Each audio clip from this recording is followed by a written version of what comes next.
야고보서 5장 13절부터 16절까지의 말씀입니다. 야고보서 5장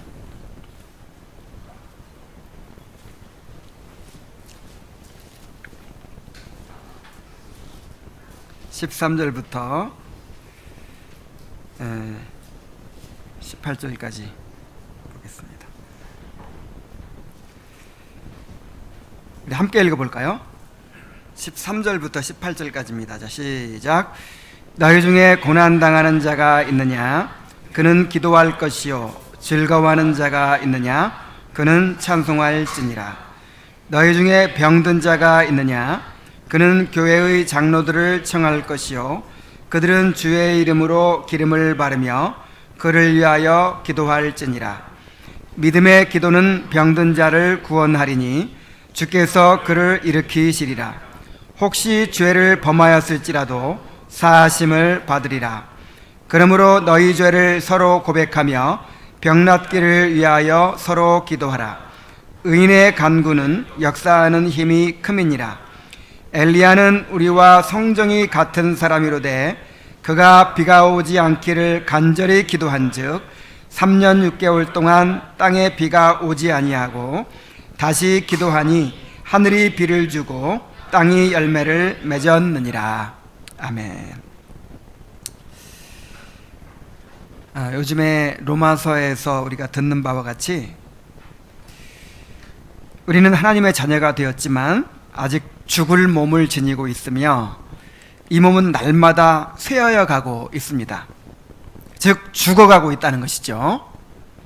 그러므로 죽음의 과정인 질병은 누구도 피할 수 없는 우리의 가장 현실적인 문제입니다. 한편 우리가 만나게 되는 질병은 결코 아무 뜻 없이 우리에게 일어나는 것이 아니고 하나님의 선하신 섭리의 손길로부터 오는 것입니다. 그러므로 우리가 질병에 어떻게 대처하느냐 하는 것은 아주 중요한 신앙의 문제예요. 성경은 우리가 질병으로 고통당할 때 어떻게 대처해야 하는지, 특히 교회가 어떻게 질병에 시달리는 자들을 돌아보고 지도해야 하는지에 대해서도 말씀해 주셨습니다. 특별히 예배 모범에서 결혼 예식, 환자 신방, 장례 예식 등에 대해서 다루고 있는 것은 우리에게 시사하는 바가 참 크다고 생각을 합니다. 이 공예배만 얘기하고 있는 게 아니라 우리가 인생에서 경험하는 중대한 그 문제들 가운데서 우리가 어떻게 우리의 신앙을 고백하고 또 하나님께 영광에 돌려져야 하는가 하는 것을 다루고 있다는 거예요. 특별히 우리가 교회의 치리를 받는다고 하죠. 교회의 다스림을 받는다고 할 때 우리의 인생의 중대한 문제들, 처음에 태어나서 유아 세례를 받을 때부터 그 다음에 결혼 예식을 하고 그 다음에 이제 죽을 때 이제 죽을 때에도 교회의 인도를 받게 되겠죠. 근데 태어나서 죽을 때까지 과정 중에서 가장 큰 일이 무엇이겠습니까? 이제 결혼 예식이겠죠. 그 다음에 또 뭐가 있어요? 질병에 걸리는 일이 있어요. 그런데 그 중대한 순간순간들이 다 굉장히 중요한 영적인 의미를 지니고 있다는 거예요. 그 일들에서 우리의 신앙이 고백되어야 하고 그 일들을 통해서 우리가 하나님을 알게 되어야 하고 하나님께 영광이 돌려져야 한다는 것입니다. 그리고 그 일들 가운데서 교회의 치리가 필요하다는 거예요. 교회의 보살핌과 또 지도가 필요하다는 거예요. 그래서 오늘 이제 환자 신방에 대하여 하는데 이거는 목사가 알아야 되겠구나, 장로가 알아야 되겠구나 하는 문제가 아니에요. 병은 누구나 걸릴 수 있잖아요. 그래서 우리가 병이 걸렸을 때 어떻게 대처해야 하는지 오늘 이 예배 모임을 통해서 배우게 되길 바랍니다. 그리고 교회가 이 병든 신자들을 어떻게 돌아보고 지도해야 하는지를 또 잘 배움으로써 정말 병들었을 때 이렇게 할 수 있기를 바랍니다. 병조차도 이게 하나님께서 주신 굉장한 섭리의 손길이니까, 하나님의 중요한 음성이니까 그냥 내 생각대로 그렇게 대처하면 안 된다는 거예요. 오늘 예배 모임에서 제시하는 내용들을 통해서 잘 배우게 되시기를 바랍니다. 자, 목사의 직무와 신자의 의무라고 했습니다.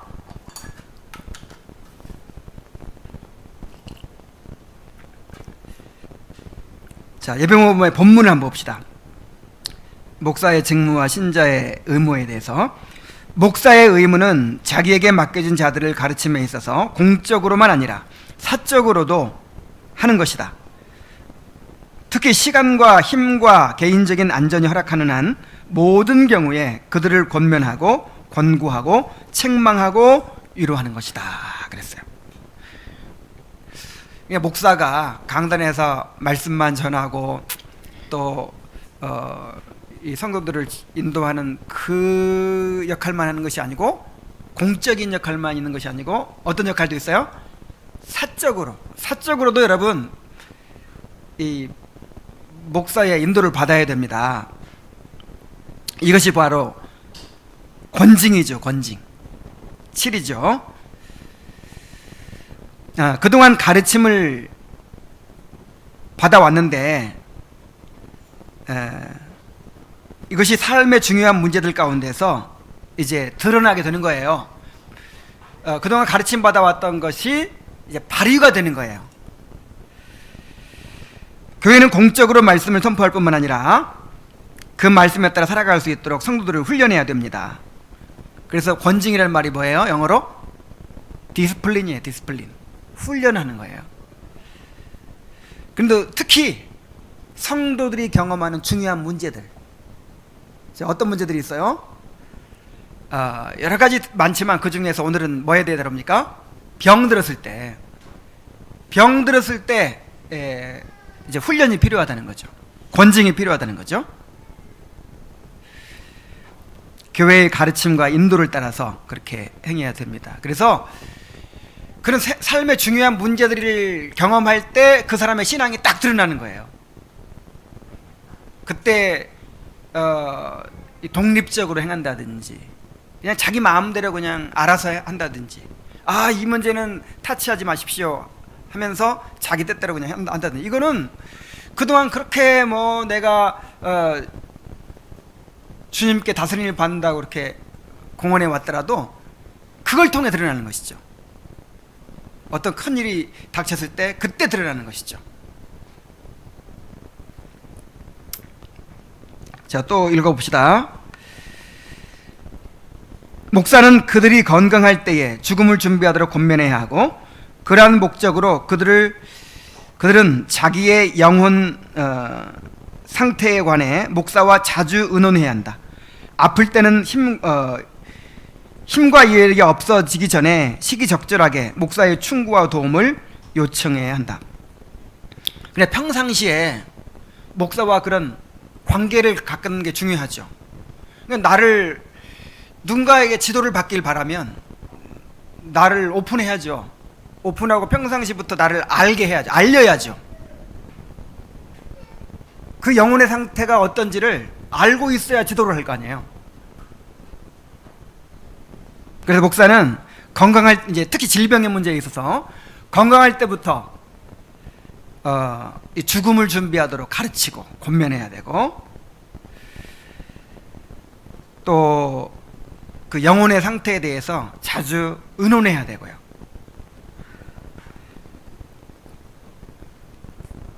그리고 이제 병이 들면 힘과 이해력이 없어지기 전에 시기적절하게 목사의 충고와 도움을 요청해야 된다 그랬어요. 어떻게 한다고요? 요청해야 된다고요. 그러니까 먼저를 항상 이 갈망이 가장 중요한 거라 그랬죠. 내가 먼저 배우고자 하고 가르침을 받고자 하고 인도자를 받고 해야지 그렇게 해줄 수가 있는 거예요.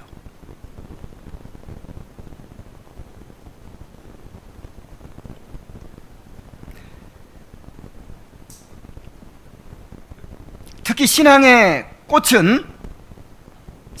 뭐예요? 죽음이에요. 죽음. 신앙의 꽃은 잘 죽는 겁니다. 어떻게 삶을 마치고 죽음을 맞이하느냐가 우리의 가장 중요한 문제예요. 그러므로 질병과 죽음의 문제에 있어서 반드시 교회의 가르침과 치리가 필요한 것입니다.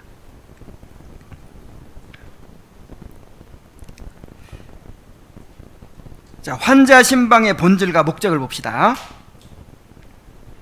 또 읽습니다. 아프고 고통스러운 때는 지친 영혼들에게 말씀을 전하게 하시는 하나님의 특별한 기회다.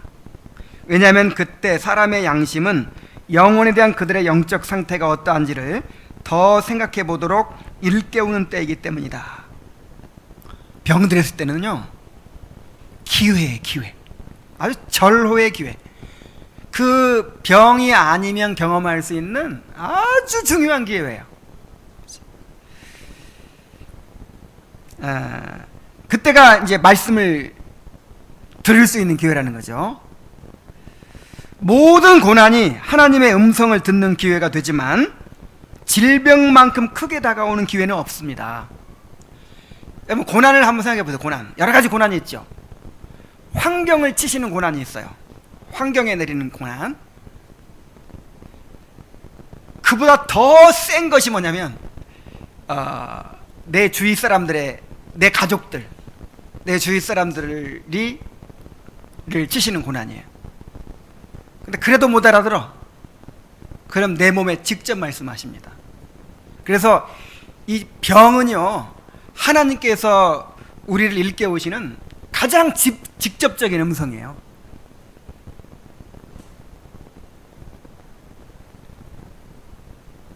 그래서 여기서 뭐라고 그랬습니까?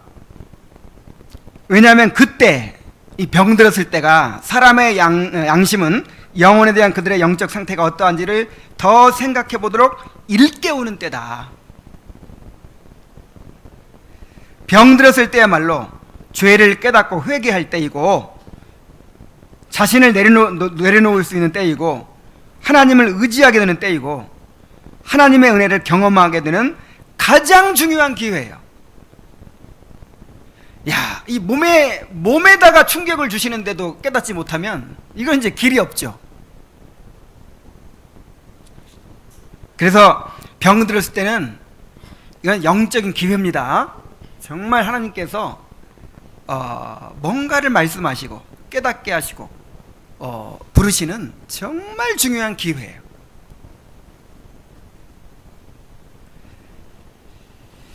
자, 그런데 중요한 거는 사탄도 역시 이때 더욱 괴롭고 힘든 유혹으로 그들에게 짐을 지우도록 이용한다는 거예요. 사람이 병이 들면 사탄의 공격을 받아서 믿음을 잃고 죄에 빠지기가 정말 쉽습니다. 그래서 병으로 인해서 오히려 하나님을 더욱 가까이 의지하게 되는 사람이 있는가 하면, 병으로 인해서 낙심하게 되고 원망하게 되고 자기중심적이 되고 오히려 더 믿음에서 멀어지는 사람이 있습니다. 그래서 질병을 통해서 그 사람의 그 영적인 상태가 드러나게 되고, 질병이 큰 이제 시험이 되는 것이죠. 여러분, 질병을 영적인 기회로 삼으시기 바랍니다. 질병의 때야말로 정말 하나님의 음성을 들을 때이고, 죄를 깨달을 때이고, 자신의 영적 상태를 분별할 때이고, 뭔가 내가 붙잡고 의지하던 것들을 그때가 아니면 내려놓을 수가 없어요. 그때 정말 내가 하나님 앞에 의지해야 될 때예요. 그때만이 고백되어질 그런 믿음이 있는 거예요.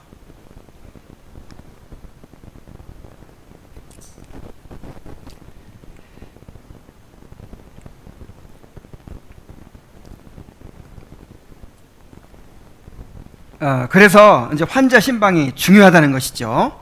그래서 그러므로 목사는 부름을 받아 환자의 회복을 위해 가면 이제 요청해서 간단 말이에요. 목사님 나 병 들었습니다. 신방해 주십시오 해서 이제 가면 모든 부드러움과 사랑으로 환자의 영혼의 영적인 유익을 위해 다음같이 줄 것이다 그랬어요. 자, 이렇게 신방해라 하는 이제 신방 모범이 나옵니다. 자, 먼저 목사는 현재의 병을 생각해보고 그에게 성경으로 가르치되 질병은 우연히 혹은 육체의 이상으로만 오는 것이 아니라 모든 인간 개개인들에게 하나님의 선한 손길에 지혜롭고 질서 있는 인도하심에 의한 것임을 가르친다. 여러분 이것을 확신하시기 바랍니다. 여러분 병 걸릴 때 우연히 오는 게 아니에요. 절대로. 우리가 하나님의 섭리에 대해서 배웠죠. 어떤 일도 하나님의 계획이 없이 하나님의 작정이 없이 우리에게 일어난 일 없다고 그랬죠. 근데 그 중에서도 우리 몸에 병이 드는 거, 몸에 큰 병이 들게 되는 이거는 물론 다른 것도 다 마찬가지지만 더군다나 이것은 절대로 우연적으로 온 게 아니에요. 꼭 육체의 문제만으로 온 게 아니에요. 뭐라고 그랬습니까? 질병은 우연히 혹은 육체의 이상으로만 오는 것이 아니고 모든 인간 개개인들에게 하나님의 선한 손길에 지혜롭고 질서 있는 인도하심에 의한 것이다. 지혜롭고 질서 있는, 어떻게 하다 보니까 걸린 게 아니고 하나님의 어떤 계획에 의해서, 하나님의 어떤 섭리에 의해서, 하나님의 뜻한 바가 있어서 허락된 것이라는 거예요. 이게 중요하죠? 여러분 꼭 그렇게 받아들이시기 바랍니다. 어떻게 재수 없어 가지고 걸렸어. 그게 아니에요. 하나님의 손길이에요. 하나님의 섭리의 손길이에요. 자, 또한 그가 질병에 놓인 것이 죄로 인한 것이든 그를 바로잡고 고치시려는 것이든 하나님의 은혜에 의한 시련과 연단을 위한 것이든 다른 특별하고 탁월한 목적을 위한 것이든 만일 하나님의 징계를 얕보거나 하나님의 바로잡으심을 불쾌해하는 것이 아니라 하나님의 방문하심의 거룩한 용도를 사용하려고 그가 진정으로 노력한다면 모든 고난들이 그의 유익으로 변하며 합력하여 선을 이룰 것임을 가르친다. 요걸 목사가 가르치라는 거예요. 자, 질병은 여러 가지 목적으로 올 수 있어요. 죄에 대한 징계로 올 수 있습니다. 또 그를 바로잡고 고치려고 주신 것일 수 있습니다. 또 하나님의 은혜에 의한 시련과 연단을 위한 것일 수 있습니다. 아니면 다른 특별하고 탁월한 목적을 위한 것일 수도 있습니다. 근데 어떤 목적이든지 간에 하나님의 뜻이 있다는 거예요. 하나님의 뜻이. 그래서 이러한 하나님의 징계를 얕보거나 불쾌히 여기서는 안 된다는 거예요. 하나님의 방문하심의 거룩한 용도를 잘 사용해야 된다는 거예요. 야, 여기 멋진 말을 했죠? 하나님의 방문하심.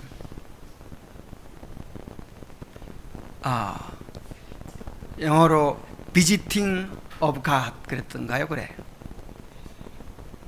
하나님의 방문하심이라고 했어요. 병을. 병이 들면 어떻게 여겨야 돼요? 하나님이 날 찾아오신 거예요. 하나님. 물론 전에도 늘 나와 함께 하셨지만 이 질병은 몸에다가 직접 그냥 자극을 주시는 거라니까요. 몸으로 깨닫게 하시는 거예요. 그러니까 가장 가까이 찾아오신 거죠. 질병.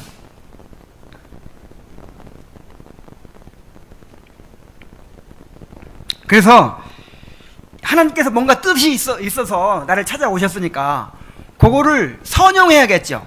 좋은 기회로 삼아가지고 영적인 유익을 얻어야겠죠.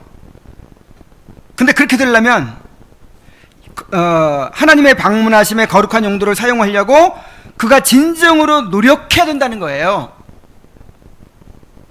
그렇게 하면 모든 고난들이 그의 유익으로 변하며 합력하여 선을 이루게 될 것이라는 거예요. 근데 하나님께서 뭔가 중요한 뜻이 있어서 그에게 찾아오셨어요. 질병을 통해 찾아오셨어요. 근데 그거를 얕보고 그거를 불쾌히 여기고 그거를 원망하고 불평하고 그러면서 그를 소홀히 여겨. 그건 어떻게 될까요? 헛된 고난이 되겠죠. 병은 병대로 들면서 오히려 더 심령이 공공해지고 영적으로 아무런 유익도 얻지 못하는, 세상에 그보다 더 불행한 일이 어디 있겠어요.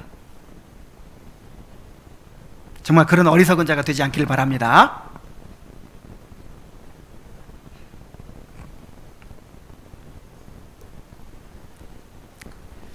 자, 그런데 이제 이 복음에 대해서 무지한 자가 있어요. 무지한 자. 그런 사람은 어떻게 될까요? 우선 복음을 전해줘야 되겠죠. 복음을. 만약 환자가 무지하다고 의심되면 신앙의 원리, 특히 회개와 믿음에 관하여 시험해야 한다. 그래서 아직 이 사람이 복음에 대해서 명확하게 깨닫고 있지 못하다, 아직 이 사람의 회심이 분명하지 못하다, 이런 생각이 들면 그 문제부터 다루라는 거예요. 그 문제. 지금 병이 낫고 안 낫고가 중요한 게 아니에요. 만약에 분명한 회심을 경험했다면 죽어도 괜찮아요. 천국 가니까. 근데 이 사람이 회심하지 못한 사람이라면 정말 큰일이죠. 그래서 우선 가장 중요한 것은 그 사람이 진정으로 회심했는가 하는 걸 시험해 보라는 거예요.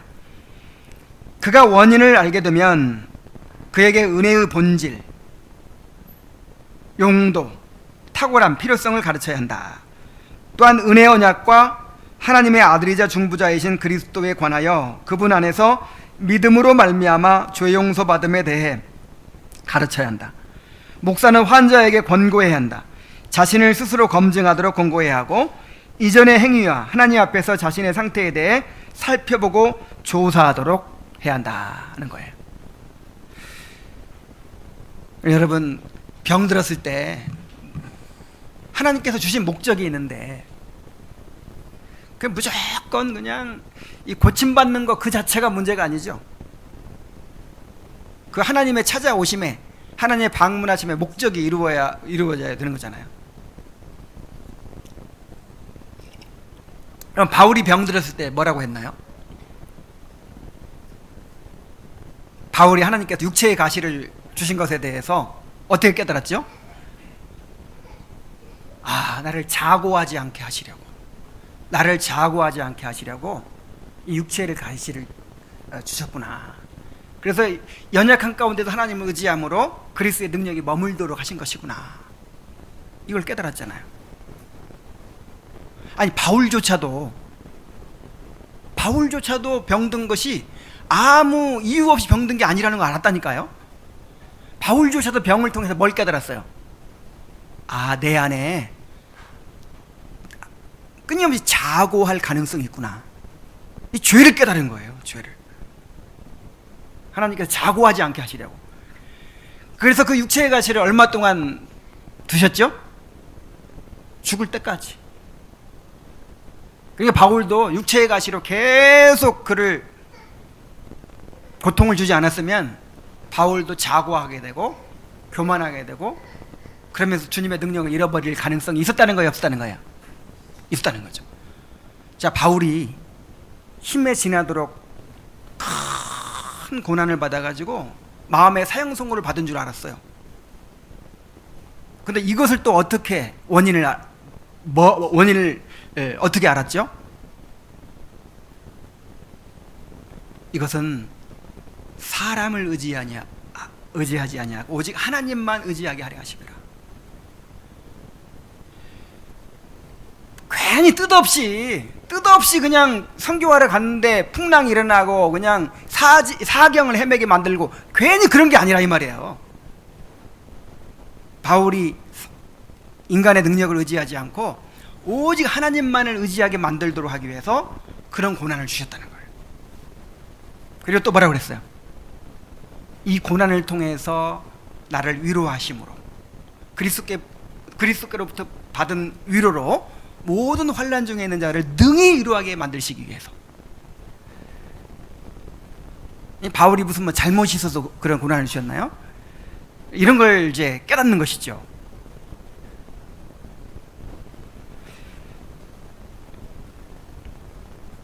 그래서 여러분, 병들었을 때 가장 먼저 자신의 영혼의 상태를 살피는 거예요. 영혼의 상태를. 그러니까 섣불리 막 이렇게, 아 이건 내 죄에 대한 징계로 주신 거야, 아 이건 뭐 무슨 이유로 주신 거야, 이렇게 섣불리 답을 내리고, 더군다나 남한테 그런 얘기하면 큰일 나요. 함부로 말하지 말고 일단 내 자신이 이것이 하나님의 선한 손길이라는 걸 깨닫고 먼저 내 영혼을 살피고 내 죄를 먼저 깨달게 되어야 합니다. 근데 그 야고보서 1장에서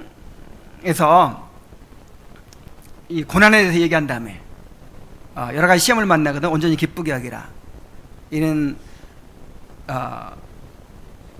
믿음의 시련이 인내를 만들어내는 줄 알미라. 너희로 인내를 온전히 이루라. 이는 너희로 온전하고 구비하여 조금 더 부족함이 없게 하려 함이라 하면서 그 다음 말씀하신 게 뭐예요? 누구든지 지혜가 부족하거든 모든 사람의 후이지시 꾸짖지 아니하시는 하나님께 구하라. 그리하면 주시리라. 그럼 여기서 지혜가 고난을 해석하는 지혜예요. 해석한다고 하니까 무슨 신비한 그런 게 아니고, 여러분 알아요 몰라요? 정말 하나님 앞에 이 고난을 드러내고 내 자신을 살피고 회개하면서 간구하는 사람은 그 고난의 의미를 알죠. 아 내가 교만했었구나, 아 내가 하나님 의지하지 않고 살아왔구나, 아 내가 눈에 보이는 것들을 너무 소망하며 살아왔구나, 아 내가 하나님 자신을 상급으로 내가 삼지 못하고 살아왔구나, 이런 걸 깨달아요. 꼭 고난의 이유가 뭐다 이렇게 직접적으로 1대1로 뭐 이렇게 답을 내지 않더라도 내 영혼의 상태를 살피고 깨닫게 됩니다. 이런 깨달음이 없으면요 이건 정말 어리석은 일이에요.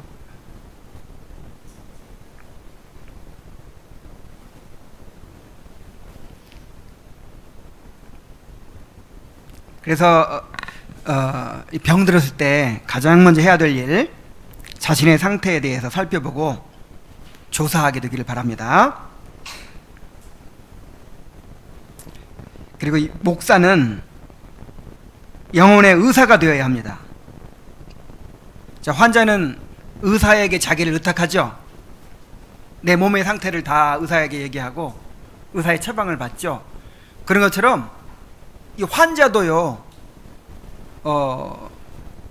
영혼을 의탁해야 돼요. 내 영혼의 상태를 얘기하고 그 다음에 처방을 받아야 돼요. 다시 말해서 가르침과 권면을 받아야 됩니다. 그래서 자기를 스스로 지혜롭게 여기는 사람은 미련한 자라 그랬어요. 그러니까 내가 다 알아. 그래서 권면이라도 하면 그냥 화를 내죠. 지금 위로가 필요할 때인데 무슨 뭐 자기가 다 의사야. 다 의사고 자기가 뭐 다 알아요. 그래가지고 다 필요 없다 이거지. 목사님 무슨 얘기 할지 뻔히 알아요. 이런 사람을 가리켜 뭐라 그래요? 교만한 자라래. 교만한 자. 설교를 왜 들어요? 다 아는 말. 정말 나를 낮춰야 돼요. 겸손히 낮추고 내가 보지 못했던 거 영혼의 의사에게 맡기고 처방을 받고 권면을 듣고 이렇게 할 줄 알아야 됩니다. 그 다음에 불안정하거나 회개가 필요한 경우가 있어요. 만약 환자가 어떤 양심의 가책, 불신, 유혹이 있다고 밝히면 그를 지도하고 해결해 주어 만족하고 안정하게 해준다. 만약 환자가 자기 죄에 대한 마땅한 인식이 없다면 그로 하여금 자신의 죄와 죄책과 대가, 그리고 그로 인하여 영혼에 묻은 불결함과 오염, 거기에 따르는 율법의 저주와 하나님의 진노를 깨닫도록 노력해야 한다. 환자가 진실로 그 죄로 인하여 감동되어 자신을 겸비하게 해야 한다.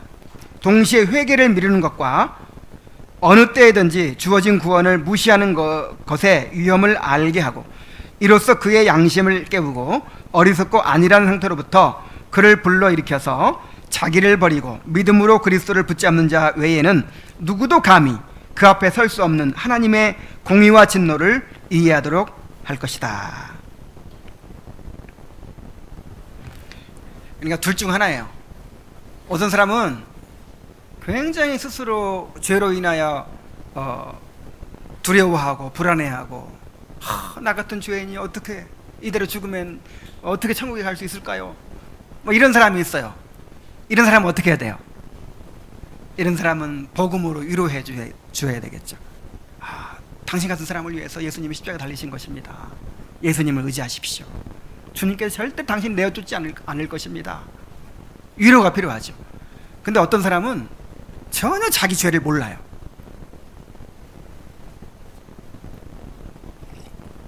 죄인식이 부족한 사람이 있어요.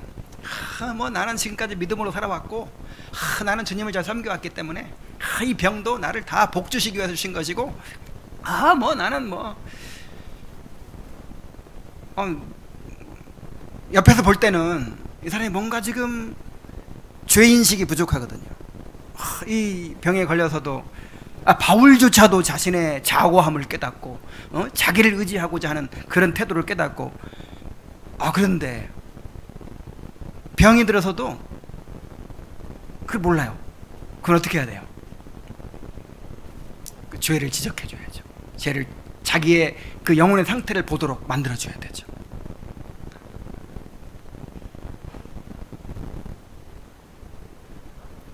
죄의 실상과 하나님의 진노와 저주에 대해 깨닫도록 해주어서 마음을 겸비케 하도록 해야 합니다. 자, 그 다음에 노력하는 자와 낙담한 자가 있다고 했어요.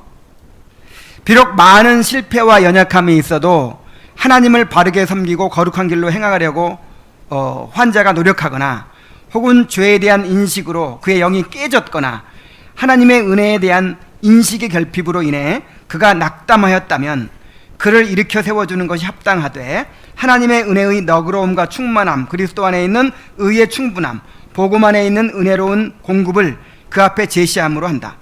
즉 자기 의를 부정하고 그리스도를 통한 하나님의 자비에 모든 마음을 다하여 주님 안에서 생명과 구원을 소유한다는 복음을 보여준다.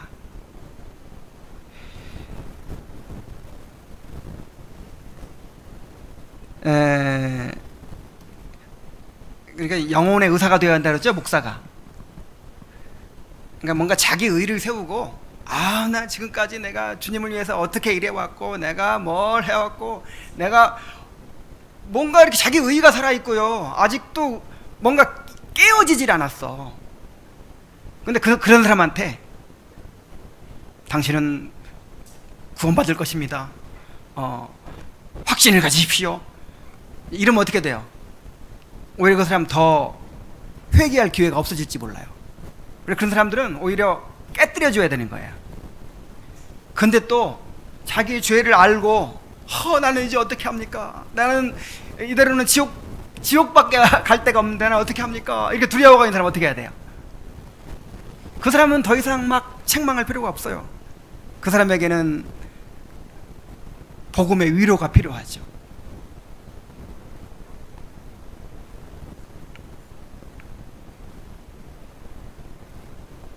그래서 이 부족하고 연약한 거는 문제가 안 돼요. 부족하고 연약하니까 우리 주님이 필요하죠. 세리와 창기들, 그런 사람들의 주님이 되셨잖아요. 근데 바리새인처럼 누가 보기에도 의롭게 보이더라도 자기 스스로를 의롭게 여기는 사람, 이런 사람은요, 이건 구제불능인 거예요. 이 사람들은. 자, 그리고 병이 들어서도 자기 의가 깨어지지 않으면 이거는 뭐 방법이 없는 거예요. 자, 또한 그리스도 안에 있는 자에게 죽음에는 두려워할 영적인 악이 없다는 것을 알려주는 것이 유익하다.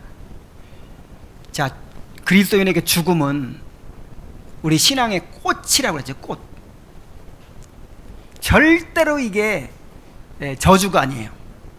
죽음은 절대 저주가 아니고 형벌도 아닙니다. 죽음은 구원의 문입니다. 영광으로 들어가는 문이에요. 그래서 죽음을 두려워하지 않도록 그렇게 올바로 알려줘야 된다는 것이죠. 왜냐하면 죄, 죽음에 쏘는 것이 죽음에 대한 두려움의 속박으로부터 건지셨고, 무덤을 이기고 우리에게 승리를 주셨으며 자기 백성을 위한 장소를 예비하시려고 스스로 영광 가운데 들어가신 그리스도로 말미암아 제거되었기 때문이다. 그러므로 생명이나 죽음이 그리스도 안에 있는 하나님의 사랑으로부터 분리시킬 수 없으며, 이것을 확신하는 자들은 비록 흙에 묻힐지라도 기쁘고 영광스러운 부활로 영원한 생명을 얻을 것이다.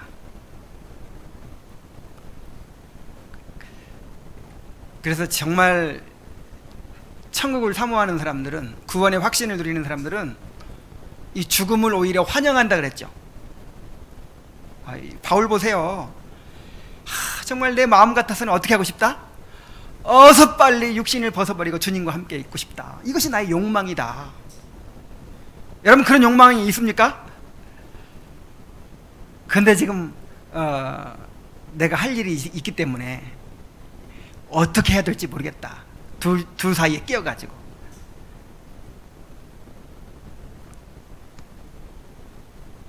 그래서 이런 걸 이제 알려줘야 되겠죠. 그래서 병에 걸렸을 때 가장 유익한 것이 뭐냐면요, 죽음을 가장 현실적으로 실제적으로 생각하게 된다는 거예요. 그리고 우리가 아무리 죽음에 대해서 얘기하고 죽음을 친구로 여기라고 해도 죽음은 너무 먼 얘기야. 나하고 상관없는 얘기야. 근데 막상 병이 들어가지고 막 죽음의 위협에 처하면 내가 이렇게 죽겠구나 해서 죽음을 받아들이게 돼요. 사람이 죽음을 받아들일 때 그의 영혼의 상태가 가장 좋은 상태가 됩니다.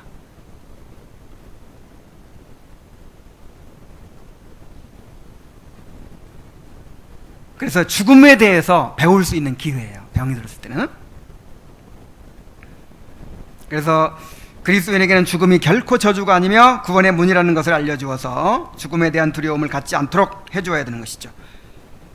비록 병이 낫지 않고 점점 심해져서 죽게 될지라도 부활의 소망 가운데서 기뻐하도록 해주는 것이죠. 자, 지금 이 병이 나오면 그것도 기쁨이죠. 나오면 주님을 위해 살라는 것이구나 하고 그것도 감사해야죠. 근데 만약에 병이 낫지 않고 죽으면 어떻게 돼요? 죽으면 하나님이 빨리 보고 싶어서 나를 부르시는 것이구나. 나에게 이 세상의 고통을 그만 당하고 어서 빨리 천국의 영광을 누리라고 나를 부르시는 것이구나 하고 기뻐하고 기쁨으로 달려가야 돼요. 자, 이렇게 만들어줘야 된다는 거예요.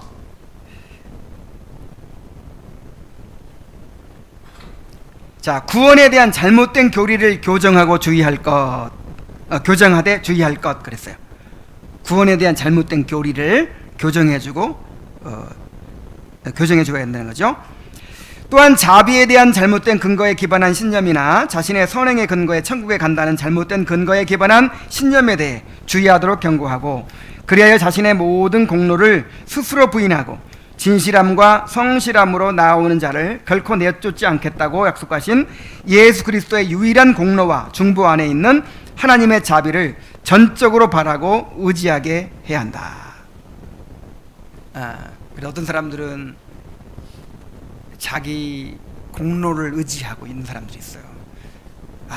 내가 지금까지 평생 이렇게 살아왔으니 하나님 나를 절대로 외면하지 않으실 겁니다. 절대 이건 믿음 아니에요. 이거는 믿음이 아니에요. 어떻게 생각해야 되냐? 반대로 생각해야 돼요. 내가 40년을 살아봤는데 지금까지 죄만 짓고 살아봤습니다. 아, 이렇게 깨달아야지. 뭘 주님을 위해 한 일이 있다고. 아, 내가 지금까지 믿음을 잘 지켜왔고 주님을 위해 살아왔으니까 이렇게 잘못 자기 행위를 의지해서 지금 소망을 갖고 있으면 어떻게 해야 돼요? 그걸 바로 잡아줘야 한다는 거예요. 또한 조심할 것은 회개하는 모든 신자마다 소망의 문을 주시는 그리스도와 그분의 긍휼을 알려주어 환자가 진정되지 않는 것과 같이 죄로 인한 하나님의 진노에 대한 강한 표현으로 인해 환자가 절망하여 낙담하게 되지 않도록 주의해야 한다. 그래서 정말 목사는 영혼의 의사가 돼야 돼요. 영혼의 의사. 근데 이러한 그 영적인 갈등, 이런 걸 겪어보지 않은 사람은요 몰라요.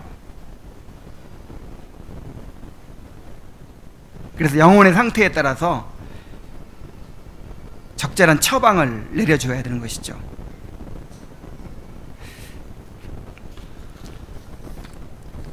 자, 신방 기도 모범을 보세요.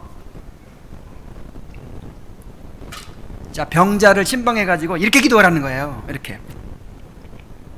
자, 이렇게 기도할 테니까 앞으로 잘 들으세요.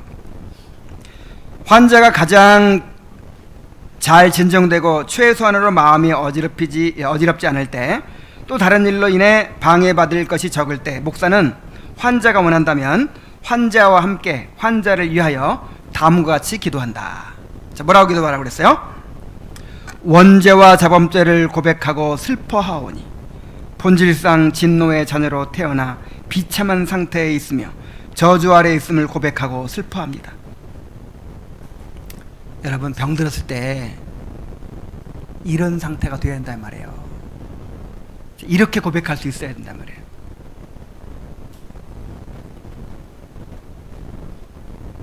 모든 질병과 아픔과 죽음과 지옥이 그로 인한 당연한 결말이며 결과임을 인정합니다. 주여, 어찌하여 나에게 이런 고난을 허락하시나이까? 내가 지금까지 주일학교 교사를 몇 년 했는데 내가 주님의 교회를 세우기 위해서 얼마나 헌신했는데 왜 나에게 이런 병을 주시나이까? 자, 그렇게 하라고 그랬어요? 주님, 나는 정말 지옥에 던져져야 마땅할 그런 죄인입니다. 지금까지 살게 해주신 것도, 그동안 병 안 들고 잘 살게 해주신 것만 해도 너무나도 분에 넘치는 큰 은혜입니다. 그래서 이 두 가지 마음이 항상 있어야 된다 그랬죠. 하나는 뭐라 그랬어요? 회개. 하나는 감사. 이 회개와 감사는, 이건 우리의 이 영혼의 상태를 점검할 수 있는 가장 중요한 시험지예요. 병이 들었을 때도 회개하는 마음이 있어야 돼. 회개하는 마음이. 정말 이 죄에 대해서 깊이 깨닫고 그렇게 죄를 자각하는 마음이 있어야 돼요. 그러다 보니까 감사해요, 안 감사해요? 너무 감사한 거야. 야, 그동안 그래 내가 건강하게 살아왔던 게 이게 정말 하나님의 은혜였구나. 근데 그 건강하게 살게 해주시고 그렇게 했는데 내가 감사를 몰랐구나. 그리고 그 좋은 기회들을 다 놓쳤구나. 그러면서 더 깊이 회개하고, 그러면서 더 깊이 감사하고, 이것이 돼야 돼요. 이것이. 근데 왜 나한테 이런 병을 줬는지 하나님을 일단 원망해. 하나님을. 그 다음에는 가족들을 원망해. 내가 병들어 힘들어 죽겠는데 그냥 나를 안 돌봐주고 나한테 무관심하다. 그 다음 또 교회를 원망해. 내가 이렇게 병들었는데 나를 정말 안타까워요. 안타까워. 정말 그런 사람들이 없길 바랍니다. 기본적으로 회개해야 되고요. 감사해야 돼요.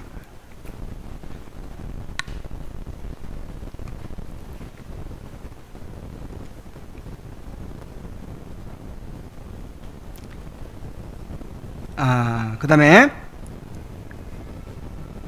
그리스도의 피를 통하여 환자를 위한 하나님의 자비를 간청하며 하나님께서 그의 눈을 열어 자기 죄를 발견하게 하시기를 간절히 원하며. 야, 지금 아파 죽게 생겼는데 뭐라고 기도하라고요? 하나님 아버지, 이 환자가 눈을 열어서 자기 죄를 발견하게 하여 주시옵소서. 내가 그렇게 기도할 테니까 그렇게 아십시오. 하나님께서 자신이 길을 잃은 이유와 하나님께서 왜 그를 치셨는지 이유를 알게 하시고 그의 영혼의 의와 생명을 위한 예수 그리스도를 제시하시고 성령을 주셔서 그리스도를 붙잡을 수 있는 믿음을 창조하시고 강화하여 주시고 그분의 사랑의 편안한 증거가 역사하며 유혹에 대하여 무장하게 하시고 그의 마음이 세상으로부터 벗어나며 현재의 고난을 거룩하게 하시며 인내와 힘을 주사 견디게 하시며 믿음으로 끝까지 인내하게 하소서. 그래서 모든 문제는 다 영적인 문제입니다. 그리스도인에게 다가오는 모든 문제는 다 무슨 문제? 영적인 문제. 특히 질병은 무슨 문제? 영적인 문제예요. 그래서 자신의 죄를 깨닫고 회개하는 것이 가장 먼저 일어나야 될 일이에요. 그리하여 하나님의 사랑 안에서 위로를 누리며 그리스도께 대한 믿음으로 인내하게 만드는 것, 이것이 정말 중요하다는 것이죠.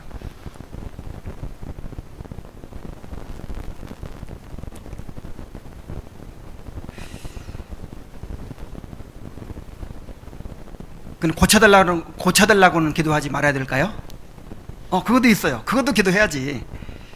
만약 하나님께서 그의 수명을 더하시기를 기뻐하시면 회복시키시는 모든 방편들에 복 주시고 거룩하게 하셔서 병을 제거하시고 그의 힘을 새롭게 하시고 하나님께 합당히 행하게 하소서. 사람이 아플 때 의뢰하듯 그가 남은 평생 동안 하나님께 영광 돌리겠다 하는 것처럼 거룩함과 순종함에 대해 약속한 것과 그런 약속들을 부지런히 지키고 신실하게 기억함으로써 합당히 행하게 하소서. 그래서 하나님께서 허락하시면 낫게 하여 주시옵소서. 그래서 지금 병원 치료를 받고 있는데 이 치료받는 모든 과정에 하나님께서 은혜를 주셔서 병이 고쳐지게 해주시옵소서. 그리고 병을 왜 고쳐주실까요? 왜 수명을 연장하게 해주실까요? 더 죄 짓고 살으라고? 지금까지 살아온 것처럼 그냥 자기중심적으로 살라고? 그게 아니죠. 이제는 하나님께 지금 부르실 수도 있는데 나를 남겨두신 건 무슨 뜻이겠어요? 이제 오직 주님을 위해 살라고, 주님을 위해 살고 주님의 교회를 세우는 일을 위해 살라고 나를 살려주시는 거잖아요. 그래서 이제 남은 인생 그렇게 살 수 있도록 해달라고 기도하라는 거예요.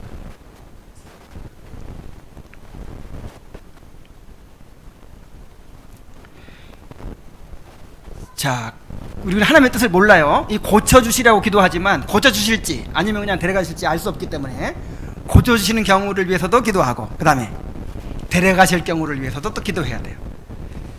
그리고 만약 하나님께서 현재의 고난으로 그의 인생을 마치기로 결정하셨다면 그로 그 증거를 찾게 하소서. 겉사람은 낡아지나 속사람은 새롭게 하시는 것처럼 그리스도로 말미암은 영원한 생명과 그리스도 안에 있는 그의 분깃과 모든 죄 용서의 증거를 찾게 하소서. 죽음을 두려움 없이 보게 하시고 의심 없이 전적으로 자기를 그리스도에게 의지하며 몸을 떠나 그리스도와 함께 있기를 사모하게 하소서.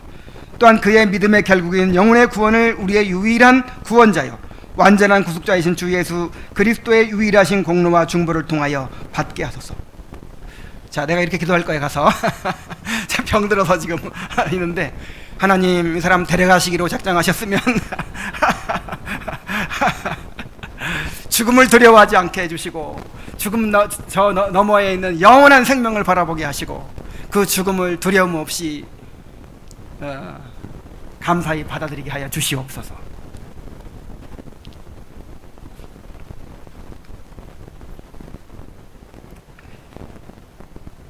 자, 야, 내가 그동안에 참 환자 실명을 너무 잘못한 것 같아요.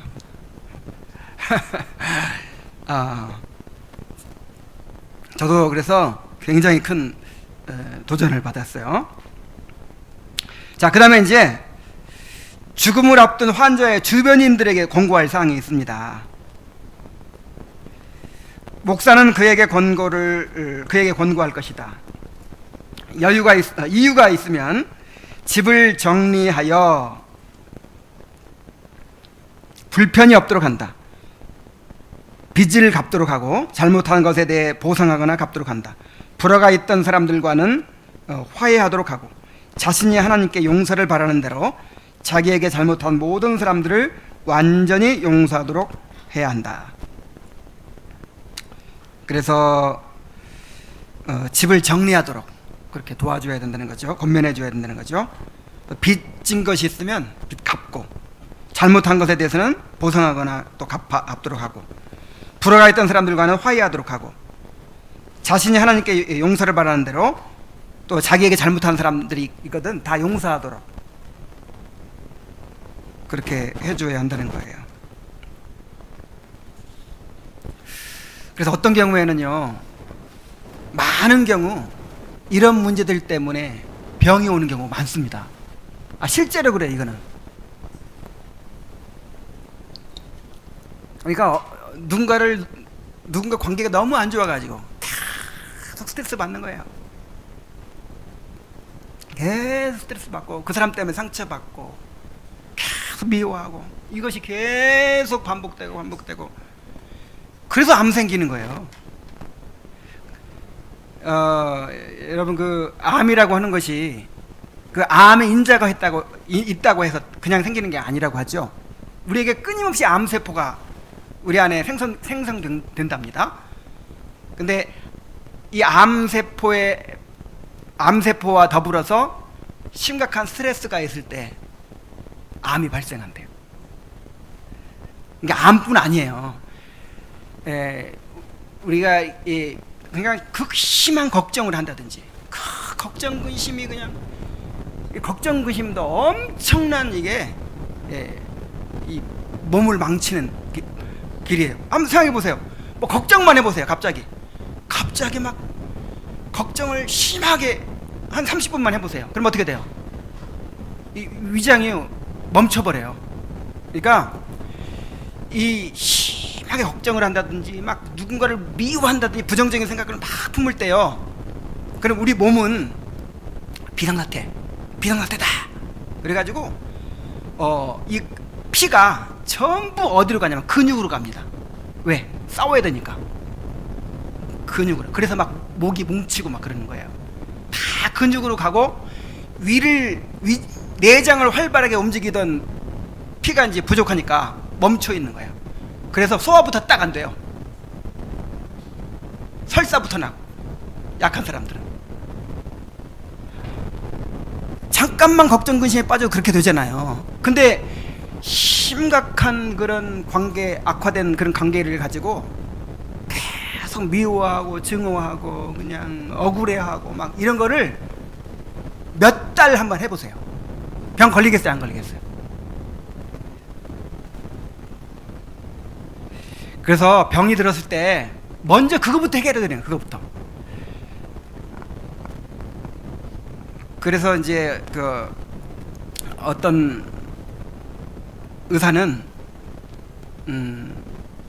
모르겠어요. 지금은 어떻게 하고 있는지 모르겠는데 옛날에 그 황성주 박사라고 하는 분, 지금 뭐 생식 뭐 사업도 하고 막 그러던데, 그분이 늘 하는 말씀이 그런 것이었어요. 나는 이런 병원을 한번 차리고 싶다. 어떤 병원이냐면, 일단 환자가 딱 오면 의사는 뭐만 봐요? 병만 보죠. 유의의 병만 보죠. 그래서 유의에 심각한 종양이 생겼으니까 잘라내야겠습니다 하고 잘라내요. 수술하고 쫙 잘라냈는데 얼마 지나서 또 생겼어. 또 잘라내. 또 얼마 지나면 또 생겨서 또 잘라내. 실제로 그런 일이 있어요. 그래서 나중에는 계속 발병하는 것에 대해서 이제 의심을 품고 이게 한 지혜로운 의사가 물어봤대요. 혹시 어떤 아주 그런 안 좋은 관계 같은 게 있느냐. 그랬더니 이제 처음에는 말을 안 하는데 나중에 이제 그를 털어놓으면서 막 대성통곡하고 오는데 자기를 버린 어머니에 대해서 그렇게 증오심을 품고 그렇게 살아왔다는 거예요. 그래가지고 이거 해결하기 전에는 당신 그 위장 또 잘라내도 절대로 고칠 수 없습니다. 그래가지고 이제 이분을 상담사한테 보내서 그 문제를 해결하고 이제 위장병이 고쳐졌다는 거예요. 이게 이제 한 예인데, 극단적인 예인데, 이런 식으로 이제 그분이 어떤 얘기를 하냐면 병원에 오면 무조건 육체만 조사해가지고 그냥 잘라내고 약 먹이고 막 그러잖아요. 그게 아니라 그 사람이 요즘 어떻게 살고 있는지 삶을 물어보고 관계를 물어보고 어떤 문제가 있는지 심각한 어떤 스트레스가 있는지 물어보고 다 하는 걸 물어보면서 약만 처방하는 것이 아니라 용서하지 못한 거 있으면 용서하도록 도와주고 불화한 일이 있으면 불화한 거를 이제 해결하도록 도와주고 그다음에 어떤 경우에는 지나치게 막 욕심을 품고 그냥 막 분에 넘치게 막 엄청나게 큰 집 사가지고 그거 그냥 갚느라고 아니면 막 사업 벌려놓고 그거 막 하느라고 아이들을 막 인류학교 보내겠다고 막 쫓아내냐 지나친 욕심 때문에 막 스트레스 받고 병이 걸린 수도 있잖아요. 그럼 그런 거 해결해야지. 그런 거 병이 뭐냐면 아까도 말했지만 메시지예요. 메시지. 하나님의 음성이라니까. 너 지금 균형을 잃었다. 균형을 잃었다 이건 너무 약하죠. 너 지금 너무 과한 욕심을 내고 있다. 내려놔라. 네 힘으로 안 된다. 내려놔라. 이런 메시지예요. 그래 그런 거를 정리해야 돼. 그런 거를.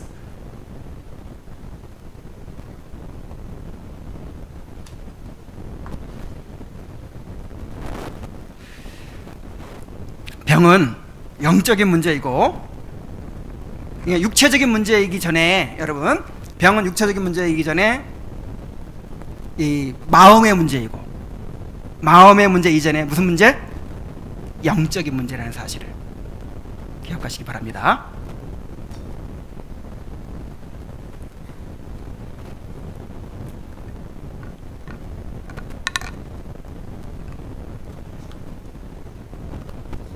자, 그리고 마지막으로 목사는 이때를 활용하되 환자 주변 사람들에게 자신이 죽을 수밖에 없음을 생각하도록 권하고 주님께 돌아와 주님과 더불어 화평을 누리며 건강할 때 병, 죽음, 심판을 예비하도록 권면한다. 그들의 정해져 있는 생애 동안 우리의 생명이신 그리스도께서 나타나실 그때에 그들도 주님과 함께 영광 중에 나타날 변화를 기다리게 한다. 여러분 한 사람이 병에 걸리는 것은요 그 사람뿐 아니라 그의 가족이나 성도들에게도 말씀하고 계시는 것임을 깨달아야 돼요.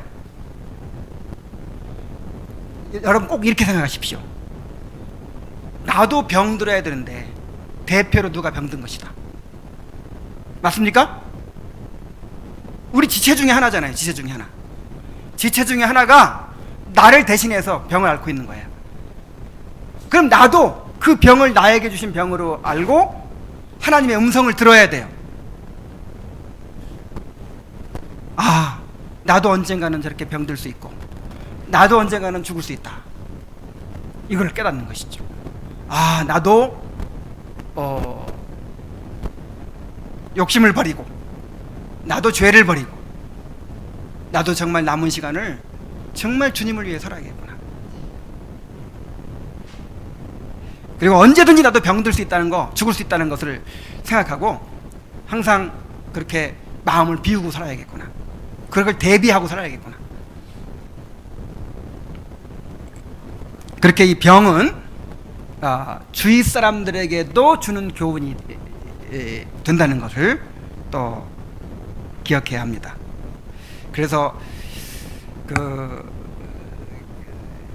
이 교회 안에 누군가가 병이 들었거나 재난을 만난다거나 또 아니면 죽거나 이렇게 할 때요, 교회 전체가 다 겸비해져야 되는 거예요. 교회 전체가 겸비해져야 되고 두려워해야 되고 정말 하나님 앞에 나와야 될 줄로 믿습니다. 이제 결론을 맺겠습니다. 자, 야고보서 5장 14절 15절만 한번 같이 읽어보겠습니다. 야고보서 5장 14절 15절. 자, 시작. 너희 중에 병든 자가 있느냐? 그는 교회의 장로들을 청할 것이요 그들은 주의 이름으로 기름을 바르며 그를 위하여 기도할지니라. 믿음의 기도는 병든 자를 구원하리니 주께서 그를 일으키시리라. 혹시 죄를 범하였을지라도 사하심을 얻으리라. 그러므로 너희 죄를 서로 고백하며 병이 낫기를 위하여 서로 기도하라. 의인의 간구는 역사하는 힘이 큼이니라. 여러분, 이 말씀의 요지가 어디에 있다고 생각하십니까?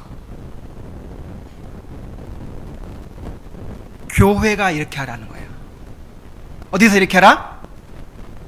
교회. 그냥 개인적인 말씀으로 받으면 안 되고, 그러니까 병 들었을 때 이 병이 내 지금 거의 죽을 병에 들었다고 칩시다. 그럼 이거는 나 개인의 문제가 아니고 이 교회적인 문제란 말이에요. 그리고 교회의 치료를 받아야 될 문제란 말이에요. 오늘 가르쳐준 대로 내가 개인적으로 해야지, 이게 아니고 교회가 이렇게 하라는 거예요. 교회가. 그래서 환자는 어떻게 해야 돼요? 신방을 요청해야지. 치료를 요청해야죠. 내가 지금 병 들었습니다. 나를 신방해 주시고 나를 가르쳐 주시고 지도해 주십시오. 그러면 목사가 이제 신방을 하죠. 그래서 신방 가면 뭐 하라고 그랬어요?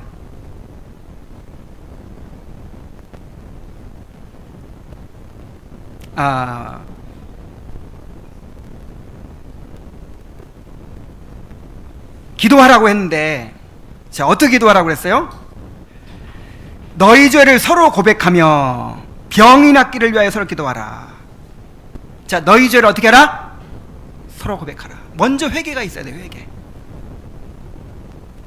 병 들면 먼저 뭐 해요? 회개하시기 바랍니다. 그거는 정말 이 거듭난 사람이라면 이거는 없을 수가 없어요. 자기를 돌아보게 될 것이고 자기 죄를 깨닫게 될 것이고 회개하게 될 거예요. 그러면 그런 죄를 서로 자백하면서 하나님 앞에 기도하는데, 이 공적인 기도예요. 공적인 기도. 이 교회의 이름으로 기도하는 거예요. 그럴 때 하나님의 행하시는 일은 정말 놀라운 일이라는 것이죠. 의인의 간구는 역사하는 힘이 큼이니라. 우리 다 의인들인데 여기서 의인이라고 한 건 특별히 이렇게 죄를 고백하면서 정말 하나님의 그 다스리심에 굴복하면서 그렇게 교회가 함께 기도할 때 역사하는 힘이 크다. 여러분, 이런 구절을 기억하시죠? 너희 중 두 사람이 합심하여 땅에서 무엇이든지 구하면 하늘에 계신 내 아버지께 저희를 이루게 하시리라. 두세 사람이 내 이름으로 모인 곳에는 나도 그들 중에 있느니라. 이걸 어떤 의미로 배우셨어요? 합심기도의 능력이 크구나. 아니에요. 이거는 교회의 7일을 말하는 거예요. 그러니까 주님께서 교회에 천국 열쇠를 주셨다 그랬잖아요. 천국 열쇠. 교회가 교회의 이름으로 어떤 범죄자를 처리하기 위해서 함께 모이고 교회의 이름으로 어떤 일을 처리할 때 땅에서 매면 하늘에서도 매고 땅에서 풀면 하늘에서 풀릴 것이라는 거예요. 하나님께서 반드시 함께하게 하시겠다. 교회에서 그 사람을 출교시키면 하나님께서도 그를 버리시겠다. 교회에서 그를 용서하면 하나님께서 그를 용서하시겠다. 이건 누구의 이름으로 하는 거니까? 교회의 이름으로, 예수님의 이름으로 하는 거니까. 이게 똑같은 의미예요. 요것도. 그러니까 너희들이 교회의 이름으로 그렇게 목사를 초청해 가지고 지금 주님의 권위 아래 자기를 굴복시키는 거잖아요. 죄를 고백하면서 그렇게 교회가 함께 기도하면 내가 반드시 들어주겠다. 의인의 기도하는 역사는 힘이 크다. 그러면서 엘리야 예까지 막 들어요. 엘리야는 우리가 성전이 같은 사람인데 저가 기도한 즉 3년 6개월 동안 땅에 비가 안 오고 다시 기도한 즉 하늘이 비를 주고 땅이 열매를 내었느니라. 그러니까 이 말이 무슨 말이에요? 100% 응답된다. 몇 프로?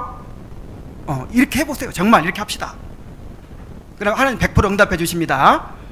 그래서 그 병을 고쳐주실 수도 있고 기적처럼 고쳐줄 수도 있어요. 아니면 그에게 믿음을 주셔서 그를 위로해 주셔서 능히 그 죽음을 당당하게 받아들이게 해주실 거예요.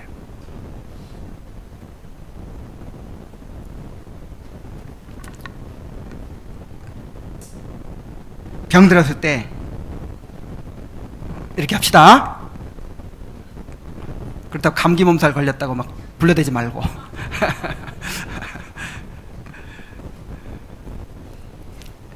자, 우리 병 들었을 때 정말 이렇게 합시다.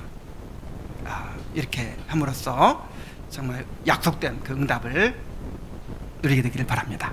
기도하겠습니다. 하나님 아버지, 우리가 누구나 병이 들 수 있고 죽을 수 있는데 우리가 병 들었을 때 어떻게 해야 되는지, 교회는 어떻게 그를 지도해야 되는지 이렇게 자세하게 모험을 보여주시고 가르쳐 주시는 것을 감사드립니다. 하나님 아버지, 우리가 이대로 순종하기를 원합니다. 그래서 말로만이 아니라 실제로 우리 삶의 중요한 부분들에서 권징을 받아서 살게 되기를 원합니다. 주님, 우리를 인도하여 주옵소서. 예수님의 이름으로 기도하옵나이다.